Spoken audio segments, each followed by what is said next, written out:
اور شاعر اسلام میں سے عظیم ترین شعار ہے عیدین کی نمازیں، بلکہ علامہ ابن رجب حنبلی نے اپنی کتاب فتح الباری شرح بخاری میں، بخاری شریف کی 2 شرح ہیں، ان دوسری شرح علامہ ابن رجب حنبلی کی ہے فتح الباری ہی کے نام سے، اس میں علامہ ابن رجب حنبلی نے لکھا ہے کہ جمعہ کا مقصد ہی اسلام کا شعار ہے، یعنی جمعہ کا مقصد اشتہار ہے، اسلامی شعار کا اظہار ہے، یہ ظاہر کرنا ہے کہ اسلام کی اپنی ایک شان و شوکت ہے۔ یہی وجہ ہے کہ نہ ہر جگہ جمعہ ہو سکتا ہے اور نہ ہر کوئی جمعہ قائم کر سکتا ہے۔ جمعہ قائم ہونے کے لیے مقام بھی بہت بلند و بالا چاہیے، اور جمعہ قائم کرنے والے یعنی مقیمین جمعہ بھی بہت بڑی حیثیت کے حامل ہونے چاہیے۔ ہر ایرے گیرے کی اجازت سے جمعہ قائم نہیں ہوتا، اور یہی وجہ ہے کہ یا تو شاہ اسلام، بادشاہ اسلام جمعہ قائم کرے گا، یا اس کا کوئی نائب یا اس کا کوئی نمائندہ جمعہ قائم کر سکتا ہے۔ ہمارے اس دور میں جبکہ یہ تمام چیزیں نہیں پائی جا سکتی،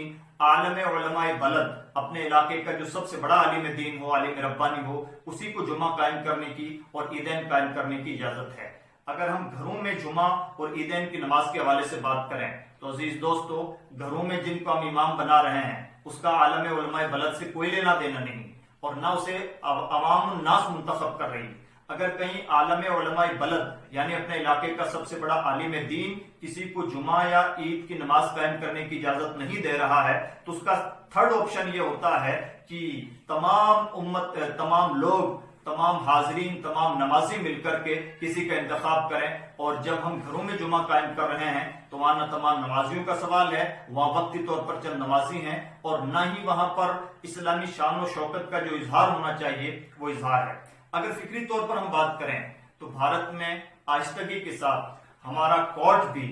بڑی تیزی کے ساتھ ان باتوں کو پروف کر رہا ہے، بار بار پروف کے طور پر ان باتوں کو پیش کرتا ہے کہ یہ چیز اسلام کا لازمی حصہ نہیں۔ گزشتہ دنوں اذان کے سلسلے میں یہ رویہ اختیار کیا گیا، اس سے پہلے داڑھیوں کے معاملے میں بھی یہ رویہ اختیار کیا گیا، اور یہ بات بطور پروف کہی گئی کہ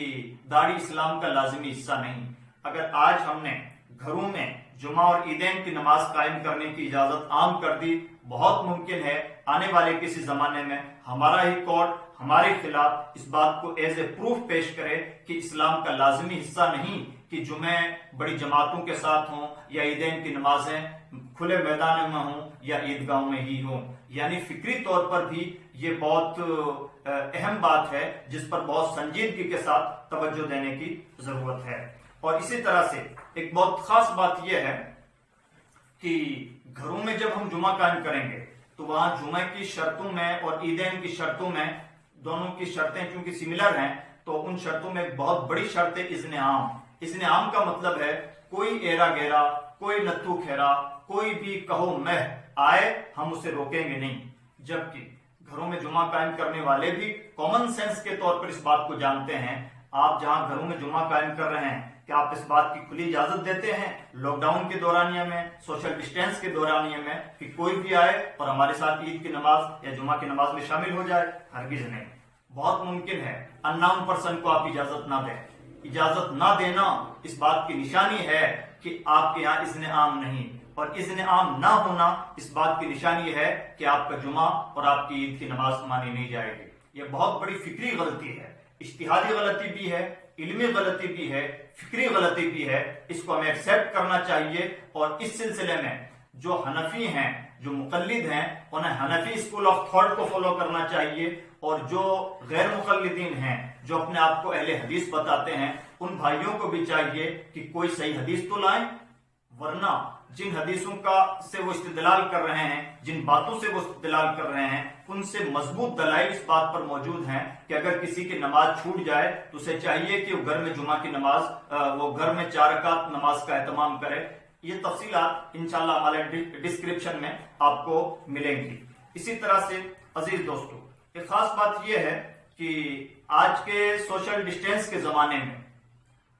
اگر ہم گھروں میں جمعہ قائم کر رہے ہیں تو نہ وہاں سوشل ڈسٹینس رہ پائے گا، نہ حکومت کے قوانین کی پاسداری ہو پائے گی، اور نہ شریعت کے قوانین کی پاسداری ہو پائے گی۔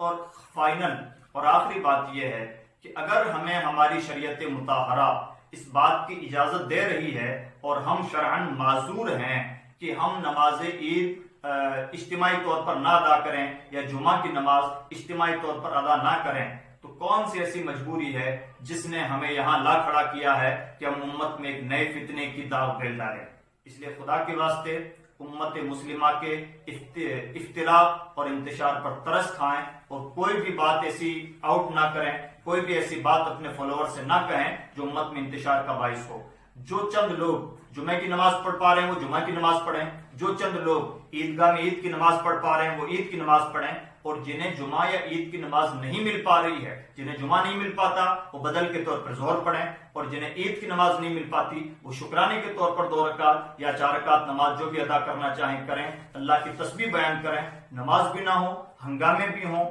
دلیل بھی مل جائے لوگوں کو، اغیار کو بالخصوص، کہ جمعہ کی نمازوں کے لیے مسجدوں کا ہونا یا بڑے اہتمام کا ہونا ضروری نہیں، اسلامی قوانین کی بھی دھجیاں اڑیں، ملکی قوانین کی بھی دھجیاں اڑیں، امت کی وحدت بھی پارا پارا ہو، یہ کون سا عقل مندی کا کام ہے؟ خدا کے لیے اپنے اوپر ترس کھائیں، امت مسلمہ کے حالات پر ترس کھائیں، بہت سنجیدگی کا مظاہرہ کریں۔ یہ اختلاف محض کوئی علمی اختلاف نہیں، بہت بڑا فکری اختلاف ہے، اور بہت ممکن ہے آج کا یہ انتشار اور اختلاف امت میں آگے امت کے لیے بہت بڑی آزمائش کا سبب بنے۔ مجھے امید ہے کہ سمجھدار حضرات سمجھداری کا مظاہرہ کریں گے۔ اللہ ہمارا حامی و ناصر۔